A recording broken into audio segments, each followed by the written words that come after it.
journalist. A man who can't even spell his name. And welcome back to Jeff Koinange live at the Intercontinental Hotel. My goodness, tweets coming in. Think it fast. That's what Stano says, and I just read a couple, Miguna, because you are on fire tonight. Fire extinguisher has been underutilized today. Alano H.E. Kenya says, just like how Miguna Miguna has stated on the Eurobond dollar-denominated currency, very genius. Betty Gatwili says, for sure, this man is sparing no one. Ha ha ha, so bold. Ray Bosita says, he ni moto kama pasi. Waiting to see how these cowards will take you to court, Miguna, enlighten us more. And then, Morvan Reed, the real name, Morvan Reed Onoka says, ask Miguna Miguna if in 2017 he'll be supporting Raila Odinga. That is the question, my brother. Are you going to be supporting? I can't support Raila people. I can't support hypocrites, whether they're Jubilee or CORD. These people, it doesn't seem as if people have understood me. I am not partisan. I take a principled position and I stand by it. Raila is a joker and going nowhere with this Okoa nonsense. Okoa seems to be gaining ground. Complete rubbish. He's got 1.4 million signatures. Rubbish. Raila said that he had collected 5 million signatures. Then he comes with 1.4. Where did 3.6 go? Tell us.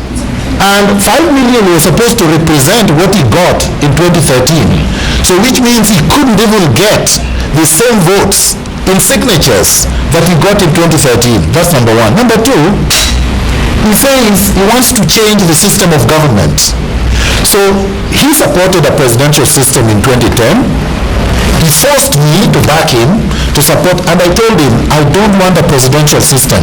He insisted it is good. You didn't support the constitution? I never supported the presidential system. You wanted a parliamentary? I always wanted a parliamentary because it is good for a multicultural society. I explained that to them. In a multicultural society, a parliamentary system is better. How so? But they overruled me. No, because you see, the parties and coalitions with more members of parliament control the government. And so you need support from all parts of the country. So you must sell yourself and your vision in all parts of the country. It forces you. So you can't be partisan. And that's good for the country, for national cohesion. But they say the presidential system. You see, a presidential system is one person. It's not a team. You elect one person with a deputy. So you don't have to necessarily do the kind of negotiations and compromises that you do in a parliamentary system. You understand? Yeah. So anyway, but they overruled me and they got themselves a presidential system. Now 3 years, less than 5 years later, he comes back and he says, I no longer want that. I want ministers to be members of parliament. So essentially he's saying, I want to change a presidential system to a parliamentary system. I say no. No, that's not how things are done. Constitutions are not made for individuals. Just because it was convenient for you in 2010 that you thought you were going to be president, you're a shoe-in, and you needed more powers. Therefore, you thought a presidential system is good. Now that you're not president, you're saying, no, I don't want it because Uhuru is president. Now I want a parliamentary system because ODM has more members of parliament than all the other parties. No way. Yeah, but isn't Okoa Kenya supposed to help or push for more monies to be in the counties? No, because a lot of people don't understand that Raila is the one who suggested 15%. Raila and Isaac Ruto wanted 15% and told me I could not suggest 45. You wanted 45? I told them in Canada it is more than 60. And I told them we can even go for 65. Because the system, the formula is there, and I gave them the formula. They told me no. These are councillors that will not be able to manage this money. You need a strong central national government that will see how they are working and will now, depending on what functions they are devolved to them, give them the money. That's what he said. He can't turn around now because he wants to bribe them so that they can pass the defective bill, the so-called Okoa bill. So now he says, he does not even understand the system. He says the CDF, which is not even supposed to be managed by members of parliament, which even the court has said is unconstitutional. He says he wants that retained by members of parliament. You know why? Because he wants the bill passed in parliament, so he's trying to tell members of parliament, bribing them, that I will retain this, so vote for it. That's not how you do constitutions. You do constitutions on the basis that it is good for the country, whether supported or not. You know, we have to stand for something. Sure.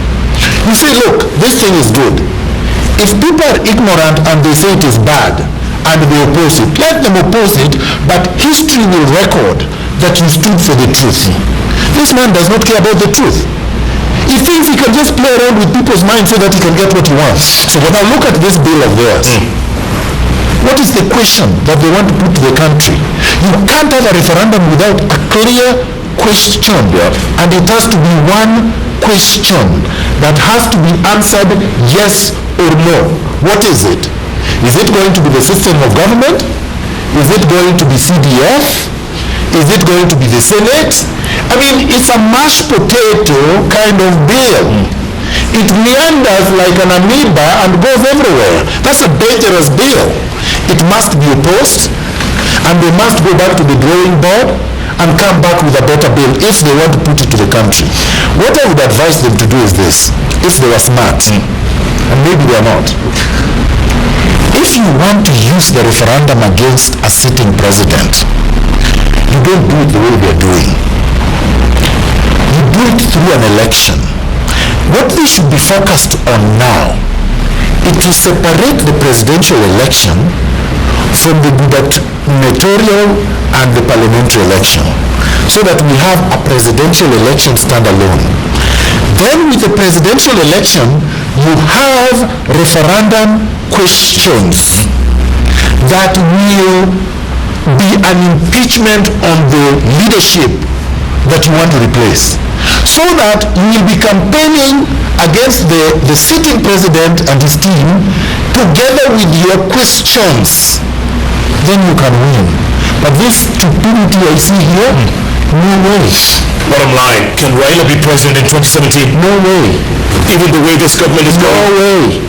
No way. And by the way, Kenyans should not think that these are the only alternatives we have. Well, it seems like there's nobody else. No. Okay, there's Wetangula. The only thing they have... There's Wetangula. No. Wetangula is useless because he can't even stand. Wetangula, the Supreme Court has already found, committed a crime, bribed voters. That was found by the High Court, confirmed by the Court of Appeal, and confirmed by the Supreme Court. So it's a fact. He's a convicted felon. He's still senator? It doesn't matter. He can't run for elections. Kalonzo? Watermelon stands for nothing. A country cannot be based on nothing. Yeah. Mention another one. My DVD. Amos Wako. My DVD. My DVD I'm not going to speak about. Why not? Because there's no need to speak about him. There's nothing he has said or done for which I should comment. Martha Karua? Hopeless. This is the person that Raila accused of stealing his election in 2007. And now they are in bed together. These people have no morals, have no position. Hypocrites, top to bottom. Let them go and sleep together there. She might be his running mate. They deserve each other. That's all I can say. They deserve each other. Peter Kenneth? Oh, Peter Kenneth, a chance. He's outside, but he's there. Doesn't have a good position either, because he's not taking a stand. Wants to be everything. Once he wants to be everything, he will not be anything. President Uhuru Kenyatta won because he stood up and was something. Whether you liked it or not, he took a position. That's good for leadership. You have to take a position. People will hate it or they will like it, but they will either vote for it or oppose it. But not this amoeba, which is called Okoa something. It mutates every day. Today it is Githongo, tomorrow it is Isaac Ruto, then it is Martha Karua. So what is it, this thing? It keeps on moving. Maybe it's dynamic. What dynamic? These people understand politics? They just want power and money. You don't understand politics. So there's nobody in the horizon out there, Miguna, right? There's no, Not these ones, not these jokers. We can send Uhuru home and have another president, but not these jokers. We are the people who will decide anyway. Kenyans will decide. And don't think that God created them that they must lead. Because that's what they sometimes think. All of us were born of women, eh? Their mothers are not better than our mothers. Yeah. They must be told that. They got pregnant and carried us 9 months. Yeah. The same way. So I can be president just like Raila. There's nothing he has that I don't have. And you must know that. Baba garbage. And by the way, I tell them the way it is. Yes, you tell it. Yeah. You call it. And so they think I was coming here to pepper a Jubilee. I don't. No. Yeah. I'm not in the pocket of anybody. Nobody's paying me. Right. Yeah. How can we, Miguna, as we wind up, how can we stop being the laughing stock of the continent or the world? How do we stop doing that? Because we are the laughing stock right now. Doing what I'm doing. Speaking the truth. Not being cowards. Being courageous. Speak. Do what is right. Whether they want to call it arrogant, they want to call it all manner of things, call it. Jesus was called arrogant. Yeah. That's right. And he came to them, the Sadducees and the Pharisees, in church. Yeah. When they went there selling garbage. You see? And we can do it. We can do it right now. But look, they nailed That's enough of us to kill these jokers. Yeah, but he ended up being nailed on the cross. It doesn't matter. And you are still worshipping him. True that. So, vision. Okay? Yeah. That is more long term. Yeah. There are a lot of people who accumulated a lot of wealth. Nobody remembers them. No. Yeah. But we remember Jesus, who had nothing and was sacrificed.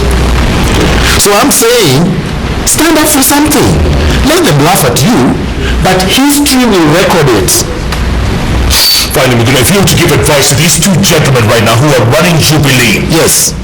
Get rid of Talk over there. This is what I will tell the president, and I will speak to the president because he's the one who was elected. Your Excellency President Uhuru Kenyatta, get rid of Waiguru tomorrow. That's number one. Number two, Mangiti and Waiguru should go to jail. Number three, dissolve your cabinet. Number four, don't drown with jokers. That's it. 4 points. 4 points. Either you take it or you leave it. After that, will things change, Miguna? Obviously. You know, Kenyans appreciate when you do something right. You can tell it. I went to Nyanza, and you know, people thought, they will, they welcomed me like I didn't know, my friend. In Nyanza. They gave me a massive welcome. They appreciate. They say this Odinga man needed to be told. Yes. This man is misusing us and we needed somebody like you to tell him off. Even though they are supporting him because they want a new president, but they are saying you can't just leave him to do everything he wants with nobody to tell him. Yeah. So it's always important to speak the truth and to tell people when they become wayward. Anybody can become wayward. Yeah. I would want my friends to tell me off when I've gone wayward. Yes. That's a true friend. And the president needs more of that. He needs more of that. I don't know what his 23 support advisors are doing. I understand he has 23 advisors in State House. I don't know who they are. I've never read anything they have written. I've never seen anything they have said. And I've not seen visible signs of advice. So either he has the wrong advisors or he's not taking their advice. Either which case, they are not working together for the interest of Kenya. Yeah. So something has to give. Something has to give. On that point, you can't keep on doing the wrong thing every day and you expect a different result. And as someone said, the definition of insanity is doing the same thing over and over, expecting the same result. No, expecting a different result. Yes. So if he's expecting that Kenyans are going to excuse him and allow him to continue this nonsense that is going on and to continue protecting Waiguru is wrong. Waiguru now is the symbol of impunity. And that's a very bad thing. You see, the presidency is more important than anything else. Statecraft demands that you protect that. That nobody is more important than the presidency. Not the president, the presidency. The lady is destroying not just the image of the presidency, but the sustainability, the ability of the presidency to continue executing. What if she's innocent, Miguna? I don't care if she's innocent. The perception is that she's not. And the evidence is that she's not. And she's already spoken that she doesn't care whether she's innocent or not. She said she doesn't care about the price of chairs, the price of pens, the price of condoms, the price of vibrators, the price of all the things that were inflated in our office. Then she wants to blame the principal secretary. And yet she's the chief. And she was given more executive powers in December 2014. Number one. Number two, she's trying to say that she's not responsible for what happens in her ministry. So who is? Where does the buck stops? If she does not read the budget lines that are prepared by her juniors, then she's not competent to be minister. You read them with a fine-tooth comb, word by word. That is why you are hired. Yeah. What do you think Gilu, Kamau, Chir, and the rest would go completely? No, they've already got, they've been out for 9 months. You think they're going to They should never even be talked about. They should have been buried deep and forgotten. Deep and forgotten. Rotten through and through. Rotten. Miguna, here's something that's not rotten. Yeah. This for you. Take that to Canada with you. Please wear it. Before it gets too cold out there. Thank you, my brother. Thank you. This is what we gave at the end of the show. Thank you. For your kind, thank you. For kindly coming on the show. This is the payment I get. That's all we can afford, my brother. It's better than the 791 million. Yes. And others. Yes. Thank you. Good to see you, man. Thank you. As always, thank you for speaking out. Thank you. Those who cannot speak for themselves. In fact, this is what we've decided tonight. There will be no Inspiration Thursday tomorrow. We've canceled that for now because we're going to keep talking. Tomorrow night, we continue this exact conversation. And guess who we're going to have? Shocker from Gashoka. Tomorrow night. Let's continue this. Let's light a fire, Miguna. We're on a roll here. Might as well. Until somebody listens. We have to do it. Until somebody listens. Yeah, until somebody listens. You know, if not, then we all just go and peel potatoes. No, and if he doesn't listen, we ship them out. Where? Me, I don't mince my words. Where? We remove them and we replace them even with you. Every single one of you here can be the president. Let nobody be deceived that all of you can. You just wear an expensive suit, you have bodyguards, you have a limousine, and you go stay in State House. What do they have? Nothing. Nothing. No. Let them not intimidate you with expensive suit. Yeah. You just bring a tailor and they'll give you a suit. Miguna. We gotta have this man every time he comes to town. We just got to have him because not many people can speak out and speak up like Miguna. I tell you, folks. But like Miguna said earlier on, at least we have the freedoms to speak out. And like he said as well, we need to stand up for something or don't stand at all. Tomorrow night, like I said, it's all about the shocker from Gashoka, so be prepared for more fireworks. In the meantime, keep tweeting at Koinange Jeff, the hashtag Miguna. Thanks so much for watching. Good night. Good luck. God bless. Do you remember Dan Quayle? Dan Quayle?